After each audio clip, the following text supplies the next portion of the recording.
OU, జేఎన్టీయూహెచ్కు టాపర్లు ఎందుకు దూరం అవుతున్నారు? ఒకప్పుడు కలల కాలేజీలు ఇప్పుడు ప్రైవేట్ కాలేజీలే ఫస్ట్ చాయిస్ ఎందుకు అవుతున్నాయి? తెలంగాణలో ఇంజనీరింగ్ అడ్మిషన్ల ట్రెండ్ పూర్తిగా మారిపోయిందా? ఒకప్పుడు ఇంజనీరింగ్ చదవాలంటే ప్రతి విద్యార్థి కల ఒకటే, ఉస్మానియా యూనివర్సిటీ లేదా జేఎన్టీయూహెచ్లో సీటు సంపాదించాలని. ఈ రెండు విశ్వవిద్యాలయాల్లో అడ్మిషన్ వస్తే భవిష్యత్తు సెట్ అయిపోతుందని భావించేవారు. కానీ ఇప్పుడు పరిస్థితి పూర్తిగా మారిపోయింది. ఈఏపీ సెట్లో టాప్ ర్యాంకులు సాధించిన విద్యార్థులే ప్రభుత్వ యూనివర్సిటీ కాలేజీలను పక్కన పెట్టి ప్రైవేట్ ఇంజనీరింగ్ కాలేజీలకు క్యూ కడుతున్నారు. అసలు ఈ మార్పు ఎందుకు వచ్చింది? టాపర్లు కూడా ప్రభుత్వ కాలేజీలకు దూరం అవడానికి కారణం ఏంటి? తెలంగాణలో ఉన్నత విద్యారంగంలో ఇది కొత్త ట్రెండా, లేక భవిష్యత్తులో మరింత పెద్ద మార్పుకు సంకేతమా? ఇప్పుడు పూర్తి వివరాలు తెలుసుకుందాం. ఇంజనీరింగ్ అడ్మిషన్ల తొలి విడత సీట్ల కేటాయింపు ఫలితాలు విడుదలైన తరువాత అందరినీ ఆశ్చర్యపరిచిన విషయం ఇదే.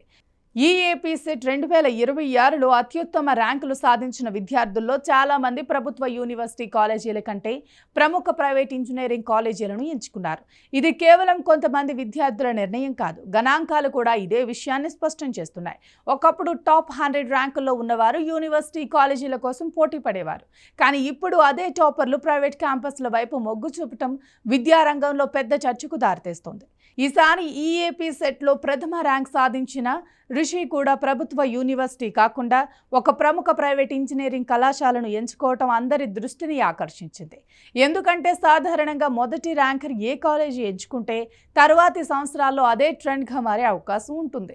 అందుకే ఈ నిర్ణయం ఇప్పుడు విద్యార్థులు, తల్లిదండ్రులు, విద్యావేత్తల మధ్య హాట్ టాపిక్గా మారింది. ఇప్పుడు గణాంకాలు చూస్తే ఈ మార్పు ఎంత స్పష్టంగా ఉందో అర్థమవుతుంది. యూనివర్సిటీ ఇంజనీరింగ్ కళాశాలల్లో ఈసారి కేవలం 83.30% సీట్లు మాత్రమే భర్తీ అయ్యాయి. అదే సమయంలో ప్రముఖ ప్రైవేట్ ఇంజనీరింగ్ కాలేజీల్లో 91.30% సీట్లు నిండిపోయాయి.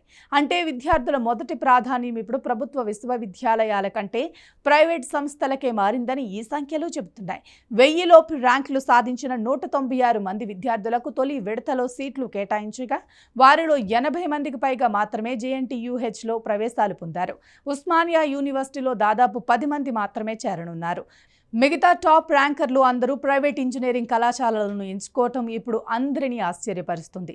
ప్రశ్న ఒక్కటే, ఒకప్పుడు కలల కాలేజీగా పేరొందిన యూనివర్సిటీలు ఇప్పుడు ఎందుకు వెనకబడుతున్నాయి? ఈ ప్రశ్నకు చాలామంది విద్యార్థులు, తల్లిదండ్రులు ఒకే సమాధానం చెబుతున్నారు: ప్లేస్మెంట్స్. ప్రస్తుతం కాలేజీ ఎంపికలో విద్యార్థులు ముందుగా అడిగే ప్రశ్న, ఇక్కడ నుంచి ఎంతమంది ఉద్యోగాలు పొందుతున్నారు? రెండో ప్రశ్న, గరిష్ట ప్యాకేజ్ ఎంత? ఇప్పుడు క్యాంపస్ ప్లేస్మెంట్స్లు, అంతర్జాతీయ కంపెనీల నియామకాలు, వార్షిక వేతన ప్యాకేజీలు కాలేజీ ప్రతిష్టను నిర్ణయిస్తున్నాయి. ఇదే కారణంగా ప్రముఖ ప్రైవేట్ ఇంజనీరింగ్ కళాశాలలు విద్యార్థుల మొదటి ఎంపికగా మారుతున్నాయని నిపుణులు చెబుతున్నారు. ప్రస్తుతం అనేక ప్రైవేట్ కాలేజీలు Google, Microsoft, Amazon, Accenture, TCS, Infosys, Deloitte వంటి అగ్రశ్రేణి కంపెనీలకు క్యాంపస్కు తీసుకువస్తున్నాయి. విద్యార్థులకు ప్రత్యేక శిక్షణ, ఇంటర్న్షిప్లు, కమ్యూనికేషన్ స్కిల్స్, కోడింగ్ ప్రోగ్రాంలు నిర్వహిస్తున్నాయి. ఫలితంగా మంచి ప్యాకేజీలతో ఉద్యోగాలు పొందుతున్న విద్యార్థుల సంఖ్య పెరుగుతుంది. ఈ విజయాలే ఇప్పుడు కొత్త విద్యార్థులను కూడా అదే కాలేజీల వైపు ఆకర్షిస్తున్నాయి. మరోవైపు ప్రభుత్వ యూనివర్సిటీ, ఇంజనీరింగ్ కాలేజీల పరిస్థితి మాత్రం ఆందోళన కలిగిస్తుంది. నిపుణుల అభిప్రాయం ప్రకారం అక్కడ 70% పైగా అధ్యాపకుల పోస్టులు ఖాళీగా ఉండటం ప్రధాన సమస్యగా మారింది. శాశ్వత అధ్యాపకుల లేకపోవటం, ఆధునిక ల్యాబ్లు, పరిశ్రమతో అనుసంధానం, ప్లేస్మెంట్ సెల్ల బలోపేతం వంటి అంశాల్లో వెనుకబడటం వల్ల విద్యార్థులు ప్రత్యామ్నాయాల కోసం చూస్తున్నారని వారు చెబుతున్నారు. ఇది ఎంత తీవ్రంగా ఉందో ప్రభుత్వ ఇంజనీరింగ్ కళాశాలల అడ్మిషన్లు చూస్తే అర్థమవుతుంది. రాష్ట్రంలోని ఏకైక ప్రభుత్వ ఇంజనీరింగ్ కళాశాల అయిన కోవ్స్కీ ఇంజనీరింగ్ కళాశాలలో కేవలం 28.60% మాత్రమే సీట్లు భర్తీ అయ్యాయి. ఆశ్చర్యకరమైన విషయం ఏంటంటే అత్యధిక డిమాండ్ ఉన్న కంప్యూటర్ సైన్స్ అండ్ ఇంజనీరింగ్ బ్రాంచ్లో కూడా 66 సీట్లకు కేవలం 39 మంది మాత్రమే చేరటం ఇది ప్రభుత్వ కాలేజీపై విద్యార్థుల ఆసక్తి ఎంత తగ్గిందో స్పష్టంగా చూపిస్తుంది. ఇక కంప్యూటర్ సైన్స్ బ్రాంచ్ విషయానికి వస్తే ఇప్పటికీ ఇదే విద్యార్థుల మొదటి ఎంపికగా కొనసాగుతుంది. అయితే గత ఏడాదితో పోలిస్తే ఈసారి కొత్త పరిణామం కనిపిస్తుంది. గతంలో సిఎస్ఈ, ఐటీ కోర్సుల్లో చాలా తక్కువ సీట్లు మాత్రమే ఖాళీగా ఉండేవి. కానీ ఈసారి ఖాళీల కాలేజీల సంఖ్య గణనీయంగా పెరిగింది. గత ఏడాది సుమారు 1700 సీట్లు ఖాళీగా ఉండగా ఈసారి ఆ సంఖ్య 4133కు చేరింది. అంటే డిమాండ్ ఉన్న సీట్ల పెరుగుదల, విద్యార్థుల ఎంపికలో మార్పులు, కొత్త స్పెషలైజేషన్లు కూడా ప్రభావం చూపుతున్నట్లు తెలుస్తుంది.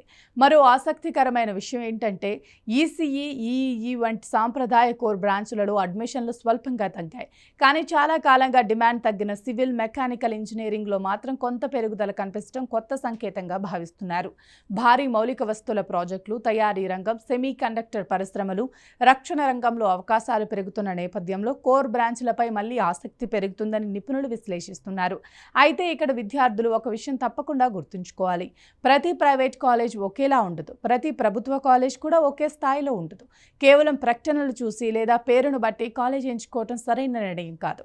గత 4 నుంచి 5 సంవత్సరాల ప్లేస్మెంట్ రికార్డ్, అధ్యాపకుల నాణ్యత, పరిశ్రమలతో ఒప్పందాలు, ఇంటర్న్షిప్ అవకాశాలు, పరిశోధన వాతావరణం, పూర్వ విద్యార్థుల విజయాలు, ఫీజులు, హాస్టల్ సౌకర్యాలు ఇవన్నీ పరిశీలించిన తర్వాతే నిర్ణయం తీసుకోవాలని విద్యా నిపుణులు సూచిస్తున్నారు.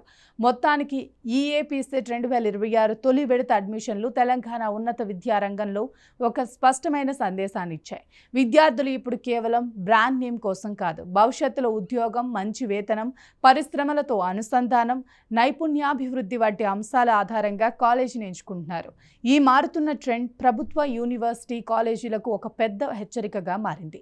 అధ్యాపకుల ఖాళీల భర్తీ, ప్లేస్మెంట్ వ్యవస్థ బలోపేతం, పరిశ్రమలతో భాగస్వామ్యం వంటి అంశాలపై వెంటనే దృష్టి పెట్టాల్సిన అవసరం ఉందని నిపుణులు అభిప్రాయపడుతున్నారు. ఇప్పుడు అందరి మనసులో ఒకటే ప్రశ్న: రాబోయే సంవత్సరాల్లో కూడా టాపర్లు ఇదే విధంగా ప్రైవేట్ కాలేజీలను ఎంచుకుంటారా, లేక ప్రభుత్వ, యూనివర్సిటీ కాలేజీలు తమ ప్రతిష్టను తిరిగి సంపాదించుకుంటాయా అనేది. తెలంగాణ ఇంజనీరింగ్ విద్యారంగంలో ఈ మార్పు తాత్కాలికమా లేక శాశ్వత ట్రెండా? దీనికి సమాధానం రాబోయే అడ్మిషన్ సీజన్లో స్పష్టమయ్యే అవకాశం ఉంది.